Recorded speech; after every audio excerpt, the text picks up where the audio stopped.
Well, hi again, everybody, and welcome to another episode of 100 Yards of Football. This is our Legends edition, and along with our founder and co-host, Vincent Turner, I'm Harper LeBel. Our producer and engineer today is Jeremiah Long. And Vincent, we get to talk about one of the greats, a guy that really made a name for himself in New York and also in Washington.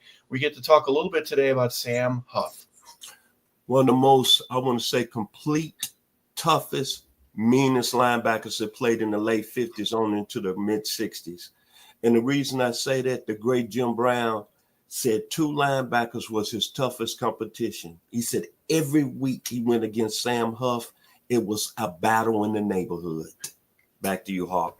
Man, well, we're going to learn a little bit more about him. But before we do, let's focus in just a little bit. The NCAA Final Four is over. Baseball is in full swing. And if you're interested in placing a bet on either a baseball action, NHL or NBA playoff action, if you're a horse or auto racing guy, if you just like traditional casino type betting, go to mybookie.ag to get started.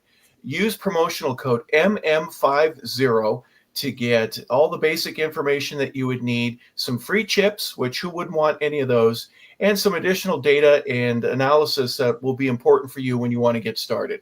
You go online, you click in your name, a username and a password, you get your account started, you fund the account. Next thing you know, wherever you are in the world, you can be a part of the action. So mybookie.ag is the place for you to get started. And don't forget promotional code MM50 to help assist you with that process.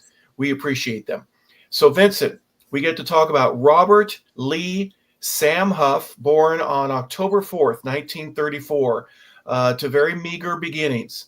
He and his father and mother, Oral and Catherine Huff, grew up. There were 5 other siblings that he had. He was the 4th of 6 children in a little, I'll call it a mining town in Edna, West Virginia.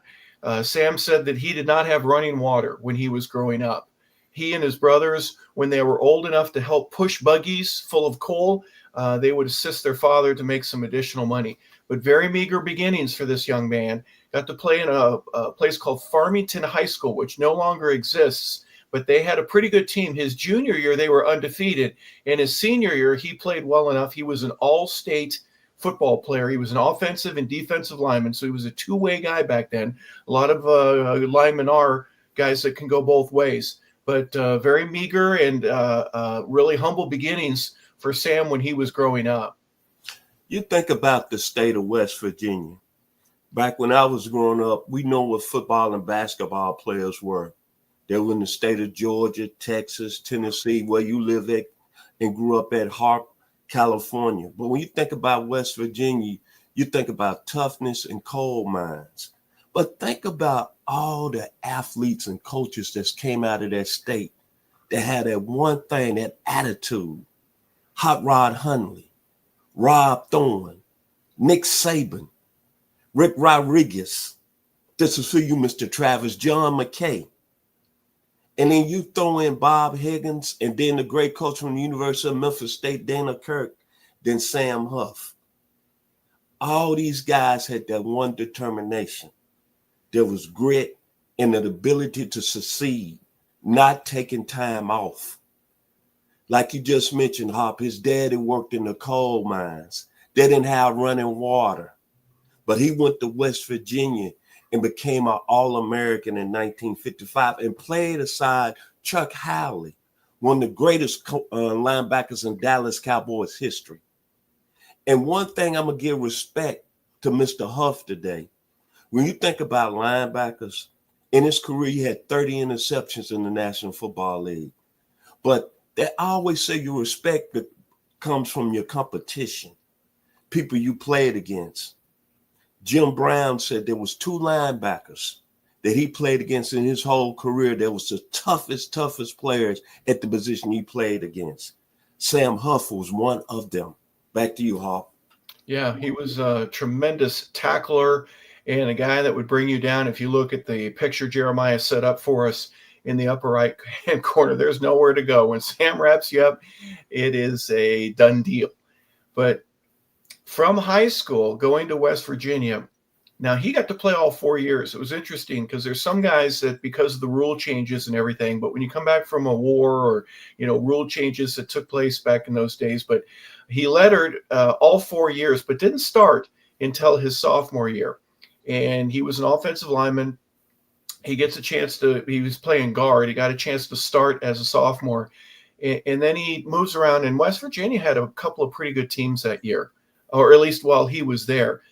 In fact, I wanted to look this up to make sure that I got it right. The 1954 Sugar Bowl, which West Virginia was eligible to play, they go against a really good Georgia Tech team. They lose 42-19. Pepper Rogers was the MVP of that game at Tulane Stadium. There were 71,666 fans on January 1st there, 1955. But 31-7 was the compilation of the record while Sam was there playing at West Virginia. He played well enough. His senior year, he ended up going to the East-West Shrine game. He played in that, and he was an academic All-American, so a smart guy. He went to class.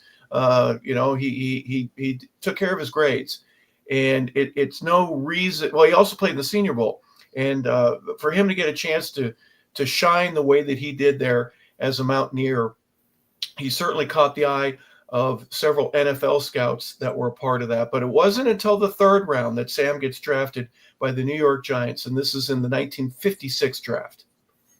When you look at, and you brought up a good point, that his senior year, 1954 West Virginia team, but think about all the players that was on that All-American team with him. Jim Parker, Ohio State, Paul Wiggins of Stanford, Harold Schugenberger, University of Miami, Tommy McDonald of Oklahoma, Rob Davenport of UCLA, John Arnett at USC. So he came in pretty good company. And him going in the National Football League at that time, I don't see how in the world he got drafted in the third round.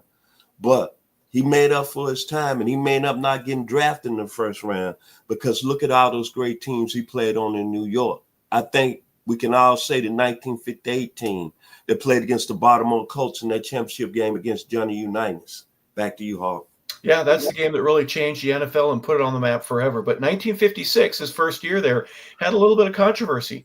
Sam was pretty disgruntled. They didn't really have a position for him. The head coach was Jim Lee Howell, and put him on the offense or defensive lines. It didn't work. And so he leaves, and he ends up at the airport ready to leave from New York and go back to West Virginia. Well, during that process, a young assistant coach named Vince Lombardi goes to the airport and sees Sam waiting there by the gate to take the trip back, and he was gone. Technically, he's speaking, he was not going to be there. He decided he didn't want to play football anymore. But Vince Lombardi was able to talk him into coming back. We're going to do something with you, kid. We got something for you. And he ends up talking to Tom Landry, who was the defensive coordinator.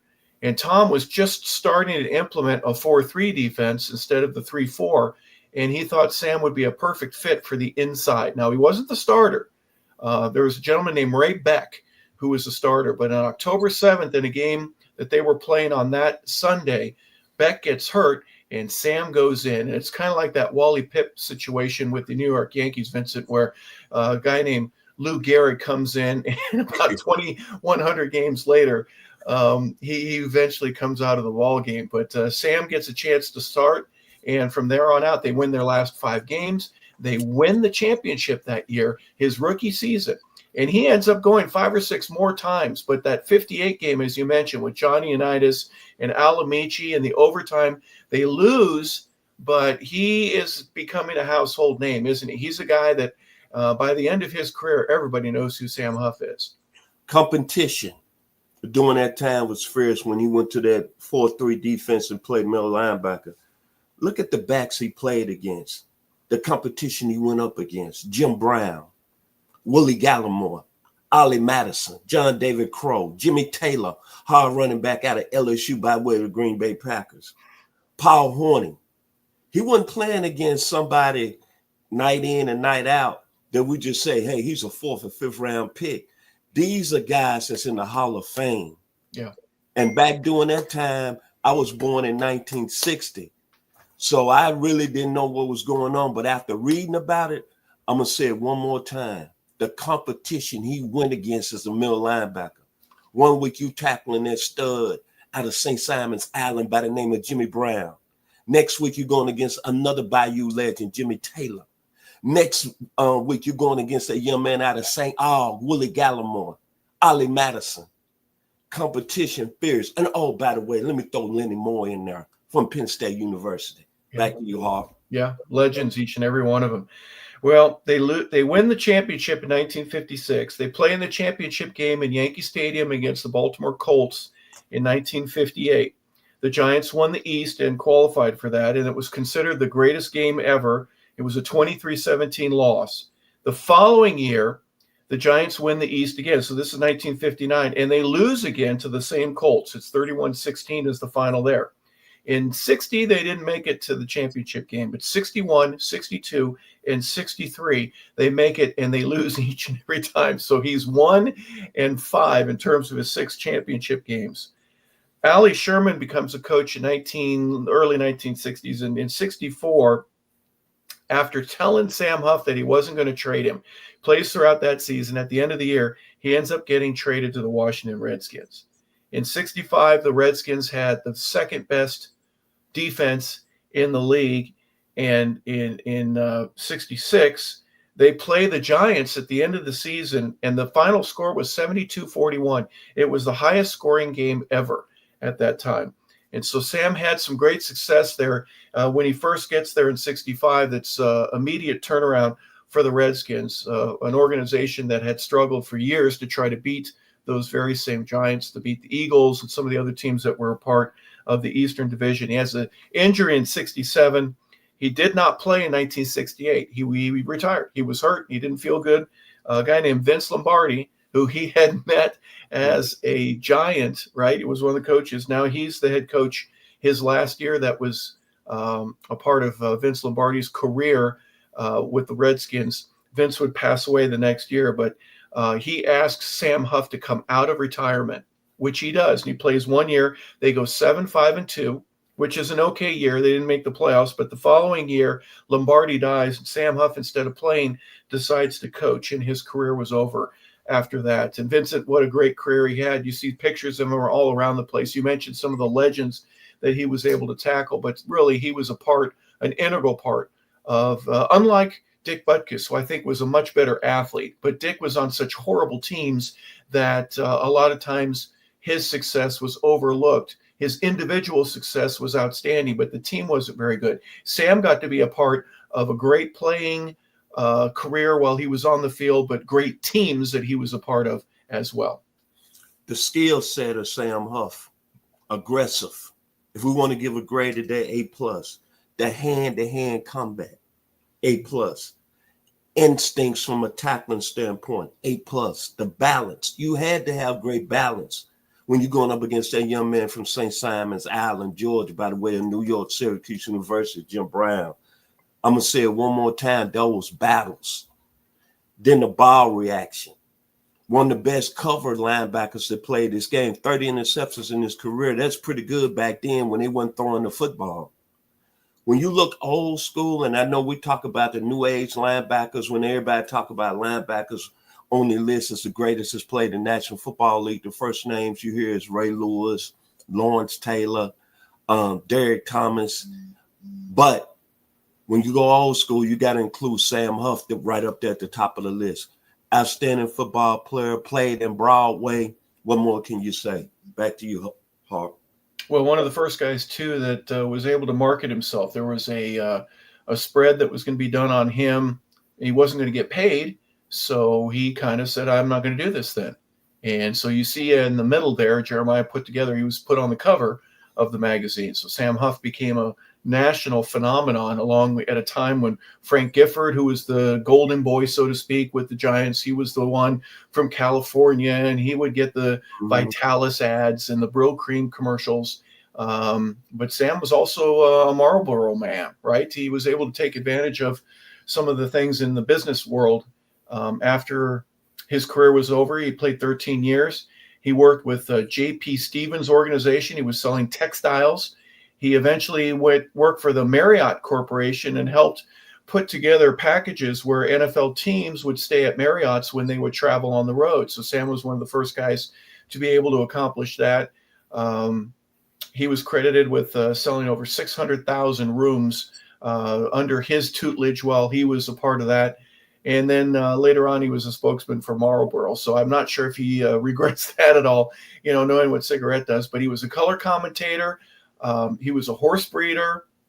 He ran for office in West Virginia. He lost, but certainly a guy that was active in the community and tried to do as much as he could after he was done with football to stay a part of making us a better place.